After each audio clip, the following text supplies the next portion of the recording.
Welcome to my channel. இன்னைக்கு நம்ம சாந்தியாச்சி சமையலில் செய்ய போகிறது வாழைப்பூ கோலா உருண்டை குழம்பு. அதாவது வாழைப்பூ வடைக்கும் கோலாவுக்கும் என்னென்ன நம்ம தயார் பண்ணுவோமோ அதே மாதிரி தான். ஆனால் இதை இட்லி சட்டி ஆவியில் வேக வச்சு உருண்டையாக வேக வச்சு அதை நம்ம குழம்புல புளிக்குழம்பு வைக்கிற மாதிரி வச்சு போட போகிறோம். இப்போ அதுக்கு தேவையான பொருட்கள் என்னென்னு பார்க்கலாம். இந்த பாருங்க, நான் வாழைப்பூ இந்த மாதிரி துருவி எடுத்து வச்சுருக்கேன். நல்லா சாப் பண்ணி அதை லேசாக மஞ்சத்தூளும் லைட்டாக அந்த ஒரு துளி உப்பும் போட்டு நல்லா பிசைஞ்சு வச்சுருக்கேன். அப்புறம் இது இந்த கடலைப்பருப்பும் துவரம்பருப்பும் 3 ஸ்பூன் போட்டு இதை அரைச்சி வச்சுருக்கேன். இது கூட சோம்பு, சீரகம், வரமிளகா எல்லாம் போட்டு இதில் அரைச்சி வச்சுருக்கேன். தேங்காயும் போட்டு இதில் அரைச்சிட்டேன். அதனால் நீங்கள் தேங்காய் தனியாக போட வேண்டியதில்லை. இதில் என்னென்ன அரைச்சிருக்கேன்னா, முதல்ல துவரம்பருப்பையும் கடலைப்பருப்பையும் ஊற வச்சுட்டேன். 3 மணி நேரம் ஊற வச்சுட்டு அதுக்கப்புறம் வரமிளகா, சோம்பு, சீரகம், தேங்காய் எல்லாம் போட்டு இந்த பருப்பையும் ஊற வச்ச பருப்பையும் குறப்பாக அரைச்சி எடுத்து வச்சுருக்கேன். இந்த மாதிரி இங்கே பாருங்கள், கொஞ்சம் கெட்டியாக இந்த மாதிரி எடுத்து வச்சுக்கணும். கொஞ்சம் பரபரப்பாக எடுத்து வச்சுக்கோங்க. ரொம்ப நைஸாக வேண்டாம். அப்புறம் இது குழம்பு மிளகா பொடி. நான் ஏற்கனவே ஒரு வீடியோ போட்டிருக்கேன்.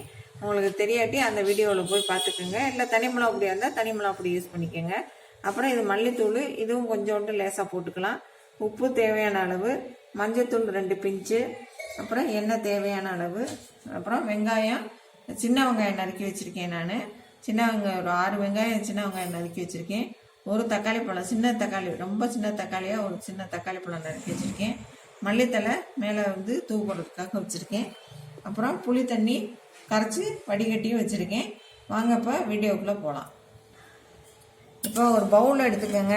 அந்த பவுலில் நம்ம அரைச்சி வச்சுருக்க அந்த விழுது, அதாவது தேவையான அளவு போட்டுக்கோங்க. உங்களுக்கு தேவையான அளவு போட்டுக்கோங்க.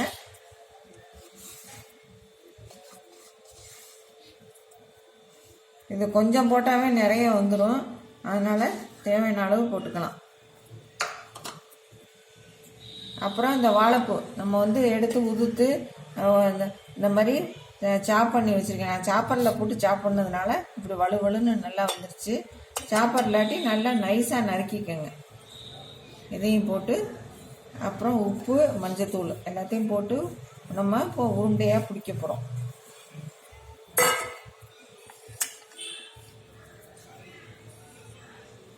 உப்பு தேவையான அளவு போட்டுக்கோங்க. இந்த உருண்டைக்கு தேவையான அளவு மட்டும் உப்பு போட்டுக்கோங்க. அப்புறம் நம்ம குழம்புக்கு தனியாக உப்பு போட போகிறோம்.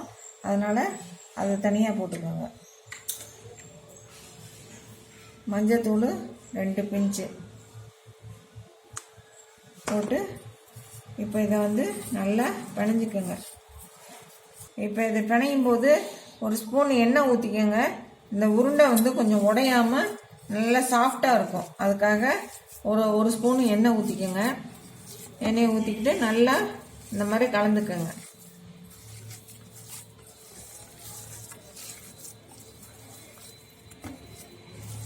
இப்போ நம்ம நல்லா கலந்துட்டோம். இப்போ குட்டி குட்டி உருண்டையாக உருட்டி வச்சுக்கோங்க. உங்களுக்கு எந்த சைஸ் வேணுமோ அந்த சைஸு நல்லா உருண்டையாக ஊட்டிக்கோங்க. இல்லாட்டி உடஞ்சி போயிடும். அது நம்ம இட்லி சட்டி ஆவியில் வச்சு வைக்க போகிறோம். முதல்ல இதை எல்லாத்தையும் உருண்டையாக உருட்டி வச்சுக்கலாம். இப்போ பாருங்கள், நம்ம வாழைப்பூ கோலா உருண்டை குழம்புக்கு நம்ம இந்த வாழைப்பூ எல்லாம் சேர்த்து போட்டு நல்லா இந்த மாதிரி உருண்டையாக உருட்டி வச்சுருக்கோம். அப்புறம் இந்த இட்லி தட்டில் எண்ணெயை தடவிக்கங்க. எல்லா சைடும் எல்லா குழியிலையும் எண்ணெயை தடவிக்கங்க. எண்ணெயை தடவிட்டு இப்போ நம்ம தண்ணி இங்கே கொதிக்க வச்சுருக்கோம். இப்போ இது மேலே இதை வச்சு உருண்டையெல்லாம் இதில் வச்சு வேக வச்சு எடுத்துக்கலாம்.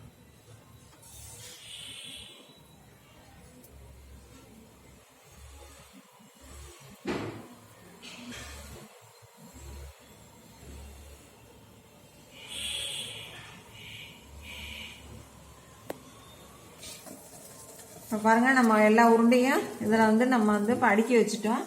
இப்போ மூடியை போட்டு ஒரு 10 நிமிஷம் வேக விட்டுருங்க. நல்லா வெந்துடட்டும். வெந்ததுக்கப்புறம் எப்படி இருக்குன்னு இப்போ பார்க்கலாம்.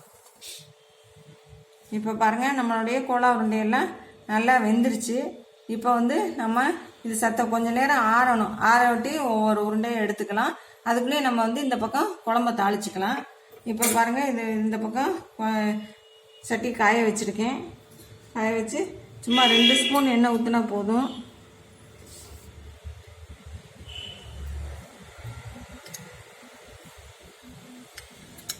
ரெண்டு ஸ்பூன் எண்ணெய் ஊற்றினா போதும் குழம்புக்கு, ரொம்ப எண்ணெய் தேவையில்லை.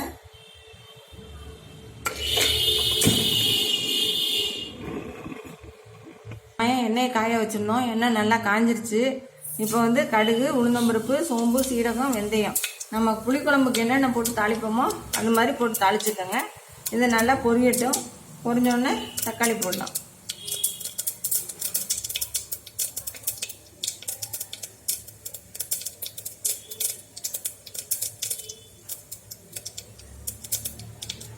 நல்லா பொரிஞ்சிருச்சு. இப்போ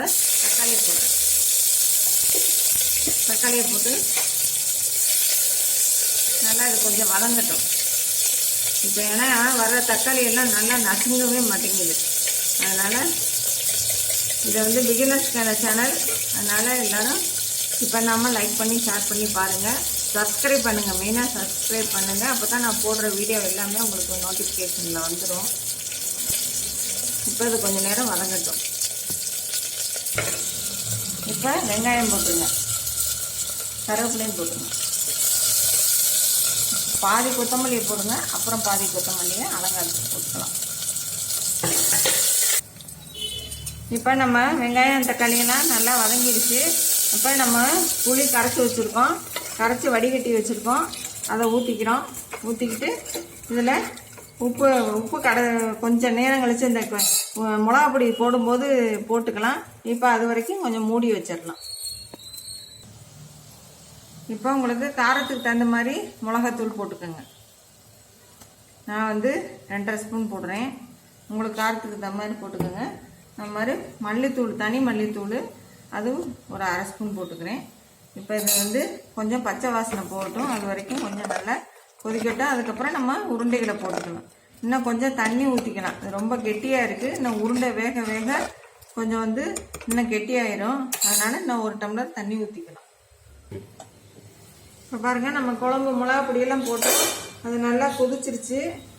இப்போ நம்மளுடைய இந்த உருண்டைகள்லாம் நல்லா ஆறிடுச்சு. இப்போ பாருங்கள், இப்படி நல்லா எடுக்க வருது. இப்போ இந்த ஒவ்வொரு உருண்டையாக இதில் போட்டுடலாம். இது வாழைப்பூ கோலா உருண்டை குழம்பு.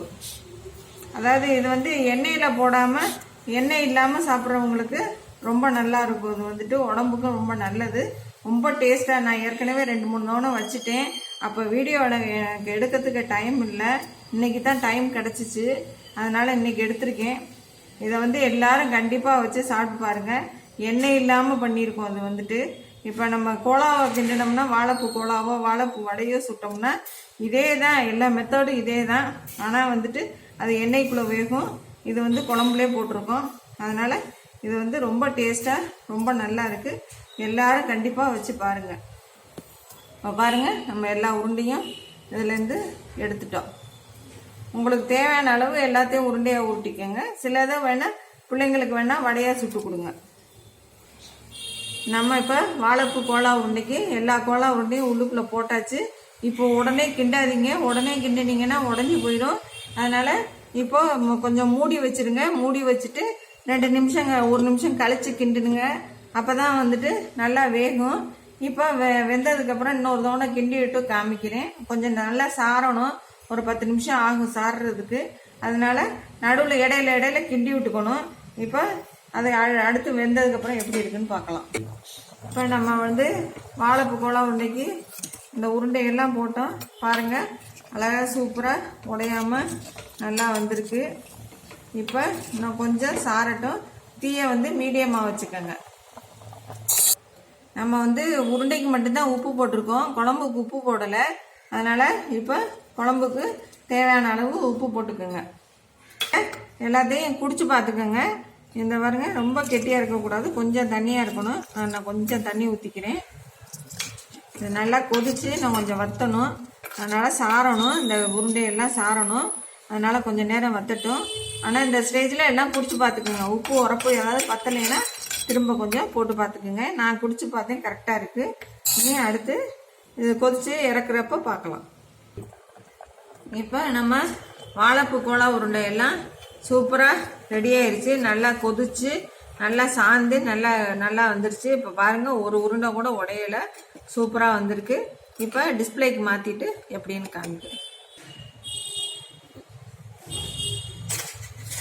இப்போ பாருங்கள், நம்மளோட கோலா உருண்டையெல்லாம் சூப்பராக வந்துருச்சு. அதாவது வாழைப்பூ கோலா உருண்டை இது வந்து சூப்பராக இருக்குது. வாழைப்பூ வடையெல்லாம் எண்ணெயை குடிக்கும்.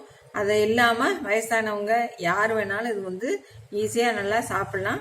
இப்போ மேலே அலங்காரத்துக்கு மல்லித்தழை போட்டிருக்கேன். இந்த மாதிரி போட்டு எல்லோரும் கண்டிப்பாக சமைச்சு பாருங்கள். லைக் பண்ணுங்கள், ஷேர் பண்ணுங்கள். தேங்க்யூ.